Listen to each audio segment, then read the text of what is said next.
अगर रिश्ते सरल होते तो महाभारत कभी नहीं होता। जीवन की सबसे बड़ी उलझन युद्ध नहीं है, रिश्ते हैं। कौन अपना है, कौन अवसरवादी है, किस पर भरोसा करें, किस से दूरी रखें। और इन सब के बीच खड़े थे श्री कृष्ण। वह केवल भगवान नहीं थे, वह रिश्तों के सबसे बड़े रणनीतिक खिलाड़ी थे।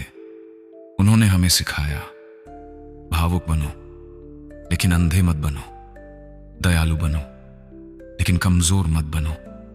सोचो, कृष्ण के जीवन में कितने प्रकार के लोग थे। सच्चे मित्र जैसे सुदामा, अटूट सहयोगी जैसे अर्जुन, जटिल संबंध जैसे कौरव और खुला विरोध जैसे शिशुपाल। फिर भी उन्होंने हर रिश्ते को अलग नजर से देखा। उन्होंने सबको एक तराजू में नहीं तोला। यही पहली सीख है, हर रिश्ते का स्वभाव अलग होता है। हर व्यक्ति तुम्हारे जीवन में एक जैसी भूमिका निभाने नहीं आता। महाभारत में कृष्ण ने कभी भी अंधभक्ति नहीं दिखाई। उन्होंने धर्म का साथ दिया, व्यक्ति का नहीं।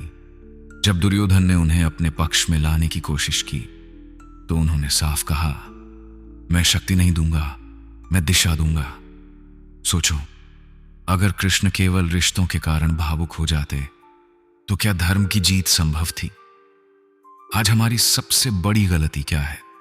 हम रिश्तों में या तो जरूरत से ज्यादा झुक जाते हैं या पूरी तरह टूट जाते हैं। लेकिन कृष्ण ने संतुलन रखा। उन्होंने सिखाया, जहां प्रेम जरूरी है वहां प्रेम दो, जहां सीमा जरूरी है वहां सीमा तय करो। सुदामा जब उनके पास आए तो कृष्ण ने राजा होकर भी मित्रता निभाई। वहां कोई रणनीति नहीं थी, वहां केवल सच्चा प्रेम था। लेकिन जब शिशुपाल ने बार बार अपमान किया तो उन्होंने धैर्य रखा, सीमा तय की।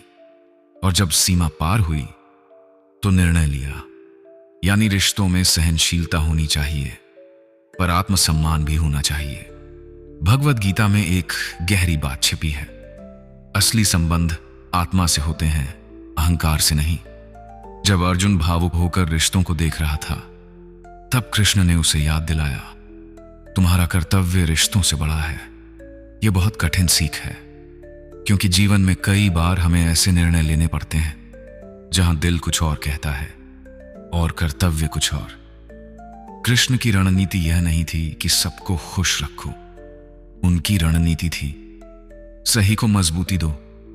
आज अगर तुम हर किसी को खुश करने में लगे हो तो याद रखो, तुम खुद को खो दोगे। रिश्तों में 3 चीजें जरूरी हैं। पहला, स्पष्टता। किसी को यह भ्रम मत रहने दो कि वह तुम्हें कमजोर समझे। दूसरा, मर्यादा।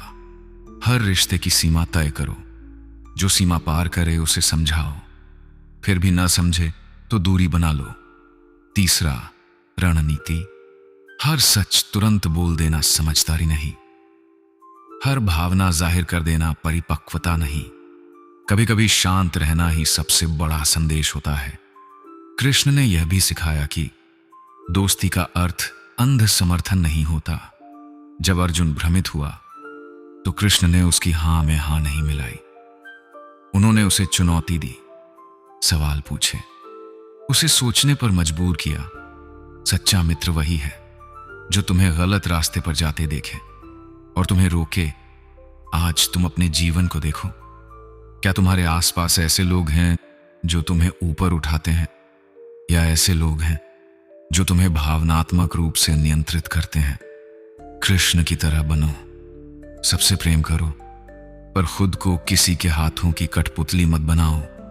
रिश्तों का खेल समझो, हर मुस्कान के पीछे सच्चाई नहीं होती, हर विरोधी दुश्मन नहीं होता। कई बार जो तुम्हें चुनौती देता है वही तुम्हें मजबूत बनाता है। कृष्ण ने कभी भी अपने जीवन को केवल भावनाओं पर नहीं चलाया। उन्होंने प्रेम और बुद्धि दोनों का संतुलन रखा, और यही आधुनिक जीवन की सबसे बड़ी जरूरत है। ऑफिस में, परिवार में, दोस्ती में, व्यवसाय में, अगर तुम केवल भावुक रहोगे तो लोग तुम्हारा उपयोग करेंगे। अगर केवल कठोर रहोगे तो लोग तुमसे दूर हो जाएंगे। लेकिन अगर संतुलित रहोगे तो लोग तुम्हारा सम्मान करेंगे। याद रखो, रिश्ते युद्ध नहीं हैं, पर गलत रिश्ते जीवन को युद्ध बना सकते हैं। इसलिए आज से निर्णय लो, प्रेम करूंगा पर खुद को नहीं खोऊंगा। मैं साथ दूंगा पर अन्याय का समर्थन नहीं करूंगा। मैं सुनूंगा पर अपनी बुद्धि से निर्णय लूंगा। जब तुम यह कला सीख जाओगे तो जीवन की आधी लड़ाइयां बिना लड़े जीत जाओगे, क्योंकि रिश्तों का असली विजेता वही है जो दिल से साफ हो पर दिमाग से जागरूक हो। और वही व्यक्ति जीवन की हर रणभूमि में संतुलन के साथ खड़ा रह सकता है।